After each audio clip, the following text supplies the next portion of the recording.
Ahora sí, yo sé que vienes del mundo de los reportajes y tú sabes ignorar cámaras. Yo sí me siento, güey, porque uno es gordo. Cuéntamelo todo. ¿Qué te pareció el libro? Mira, muy bueno. Yo lo platiqué contigo hace algunos días, antes de la expo. Coincido en muchos aspectos, en el sentido de que de lo importante que es estar siempre abierto, primeramente, a seguir aprendiendo. Eh, el hecho de lo que mencionas en la parte inicial del libro, donde hablas acerca de las costumbres o los hábitos o pues sí, acostumbrados que estamos en los trabajos, en las organizaciones, el de alguna manera encasillar a las personas en alguna determinada función, en alguna determinada habilidad.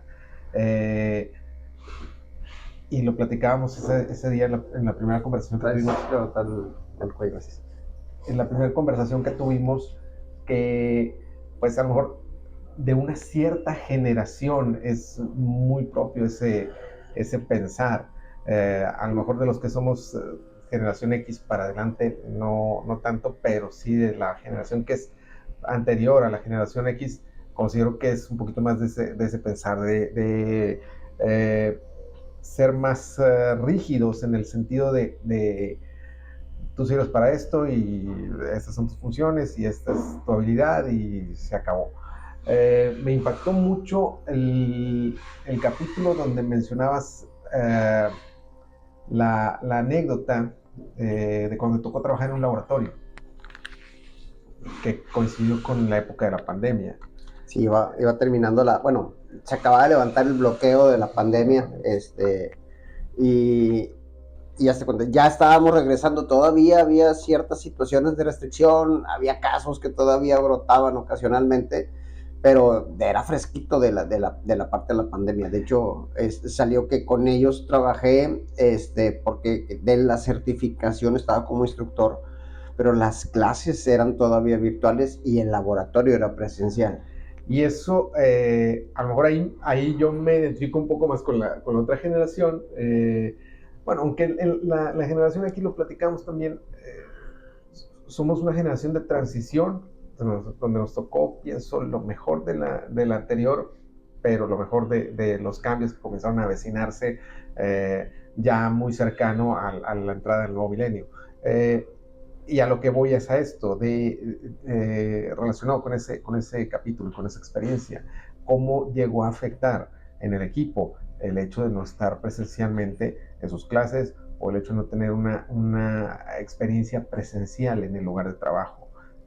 Porque definitivamente pues, no es lo mismo el estar viviéndolo, el estar siendo de alguna forma kinestésico en el aprendizaje, en la experiencia, a hacerlo todo virtual. Por eso, en ese sentido, yo no soy del todo partidario del home office, francamente. O sea, o cuando menos de manera absoluta, de manera completa. ¿Okay? Si lo combinas en un sistema híbrido, pues ok, pero ya el adentrarte o el aplicarlo 100% como home office o de manera remota, vamos a decirlo así, de manera remota, hay trabajos en donde para mi gusto no aplica o no es en determinado momento sano o correcto, porque se necesita vivir, se necesita esa cuestión kinestésica en donde estén involucrados todos los sentidos. Eh, otro capítulo que me llamó mucho la atención, de los primeros, donde mencionabas tu experiencia en el grupo de Cristo Vive, Sí, del Vive. del Vive. Uh-huh. Como una persona que era muy hábil en ciertas actividades, Sí. al momento en que lo subieron a tener otro tipo de actividades, otro tipo de gestión, ahí ya no fue tan hábil.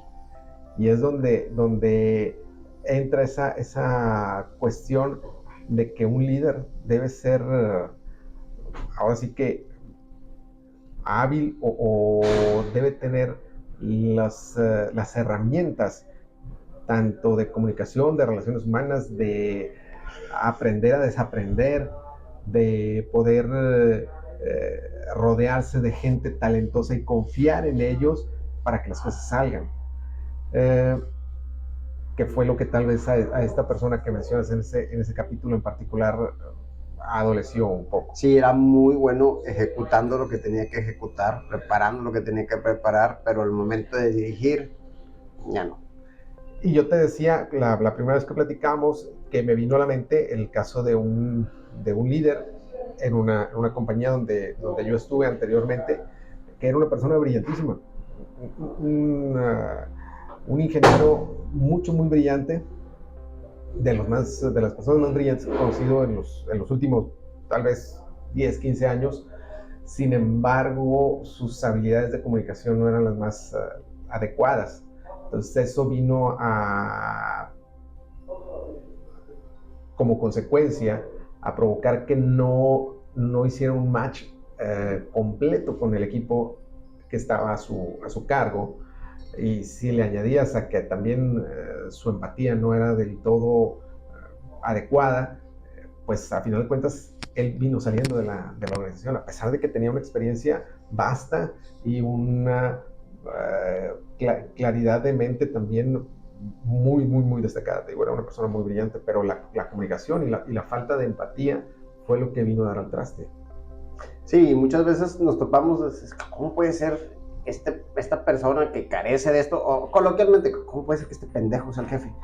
Es normal, porque pues a final de cuentas esas personas tienen estas habilidades de conectar con otras personas y lo vemos muy seguido. O sea, grandes líderes que no necesariamente son expertos en lo que fabrica o lo que hace la organización que están liderando. O sea, eso es, y si le pones atención, es más común de lo que queremos aceptar muchas veces. Sí, y digo, al margen de esos dos espacios del libro que me gustaron mucho y que me identifiqué mucho con ellos por vivencias similares que he tenido, la cuestión de que una persona posea, además de su preparación académica y su experiencia profesional, también tenga ese tacto y esa manera de saber manejar equipos, de saber manejar diferentes caracteres y diferentes habilidades en su equipo, es esencial para poder hacer funcionar las cosas. El estar abierto al cambio, el estar sin esa ceguera de taller o piloto automático, como también lo mencionas en el libro, al momento de trabajar, que muchas veces, muchos sin darnos cuenta, caemos en ese piloto automático por hacer las cosas por default, o por hacer las cosas así en automático, con un proceso ya aprendido y no variado en un determinado momento. Precisamente ayer lo platicábamos en una conversación que tuvimos en grupo acerca de mindfulness, en donde nos hablaban de esa situación, de evitar o estar atentos cuando estemos a punto de caer en una cuestión de piloto automático, no solo en la vida profesional, sino también en la vida diaria, porque en ocasiones también en las relaciones humanas de amistad o de pareja o de familia, puedes llegar a caer también en un piloto automático y hacer las cosas nada más porque las tienes que hacer. El llevar a los hijos a la escuela a diario, el llevarlos al entrenamiento, el llevarlos a la actividad extracurricular, y no darte la oportunidad de verdaderamente tener un tiempo de calidad con ellos en donde los puedas conocer, en donde puedas convivir realmente, en donde sepas exactamente qué es lo que piensas, más allá del trajín diario. Y eso ocurre también en el trabajo, o sea, poder salirnos de ese patrón establecido eventualmente, de que, bueno, es el resultado, que obviamente es importante, es el proceso de las cosas, los KPIs y todo, y lo que se tiene que hacer para conseguirlo, pero pues al final de cuentas estás tratando con personas. Está tratando con gente con diferentes formas de pensar, diferentes formas de trabajar, diferentes formas de aprender. Y los seres humanos, como yo lo menciono cuando hablo de comunicación, somos seres emocionales tratando de comunicar. Entonces es lo que viene a darle complejidad a todo el tipo de relaciones profesionales, académicas, personales, y es donde esas habilidades híbridas, porque pienso que también fuera del ámbito profesional es donde también las habilidades híbridas deben de entrar en juego, porque digo, finalmente, por ejemplo, en el grupo del Vive, no era una actividad profesional propiamente, era una actividad extracurricular, más enfocada a un aspecto de labor social, pero pues manejas grupos, Sí. y manejas habilidades, y manejas diferentes formas de ser y diferentes formas de trabajar. En la casa, los que son padres de familia, pues obviamente, y tienen varios hijos, son diferentes, no son de su misma forma de ser, y uno tiene formas de aprender distintas al otro, o tiene formas de expresarse distintas al otro. Entonces, es donde las habilidades híbridas también tienen que entrar. En todas vas a ser líder, pero debes de aprender a ser líder. Y la parte interesante es que muchas veces no nos damos cuenta que vamos en ese piloto automático, y somos tan complicados que nosotros mismos nos saboteamos nuestra propia carrera, nuestras propias relaciones personales. Entonces, se trata de eso, de saber, déjame hacerle pausa y por qué estoy haciendo lo que estoy haciendo. Es parte de esas ideas que en algún momento sí. Hubo capítulos muy interesantes donde yo traía una idea, pero cuando ya la estaba poniendo por escrito, empezaba a tomar forma, empezaba a tomar coherencia, y eso me llevaba a reflexionar de una forma distinta a lo que estaba pensando. Y hubo capítulos que a mí me sorprendieron mucho. Yo tenía la idea que los escritores como que ya tenían una idea formada y luego la plasmaban en el libro. Me di cuenta, bueno, en mi caso, en este libro, fue completamente al revés, fue muy interesante. Y, pero ahora sí, regresando a la parte de la pregunta, fuera de la parte de las ideas vertidas en el libro, como lector, porque a final de cuentas, de antemano, por tu profesión, lees una cantidad abismal de miles de notas por todos lados, más además la parte de tu lectura, ahora sí que casual. ¿Cómo te encontraste el libro? O sea, ¿cómo lo sentiste dentro ahora sí que ya te lo aventaste, ya que no nada más fueron las partes de las historias, sino que también con la parte de las ideas? ¿Cómo lo sentiste en general? Muy digerible, vamos a decirlo, agradable. El estilo de la redacción me pareció adecuado, te capta. El capítulo 2 se me hizo largo, es el más largo del libro. Y yo seguía leyendo, que no se acaba. Y seguía leyendo. Entonces, pero la verdad es de que me pareció de una lectura fácil, de una lectura amena, agradable. Entonces eso también me gustó. ¿Recomendaciones? Sí, me gustaría volver a escribir. ¿Sí me recomendarías volverme a aventar Sí, y fue un comentario que te hice al principio cuando llevaba poco avanzado del libro. Pues es importante que lo hagas también en audiolibro para poder escucharlo en otros ámbitos. Cuando vayas en el coche, más fácil. Se me haría algo muy útil, definitivamente. Porque aparte con el tráfico de Monterrey se prestan para...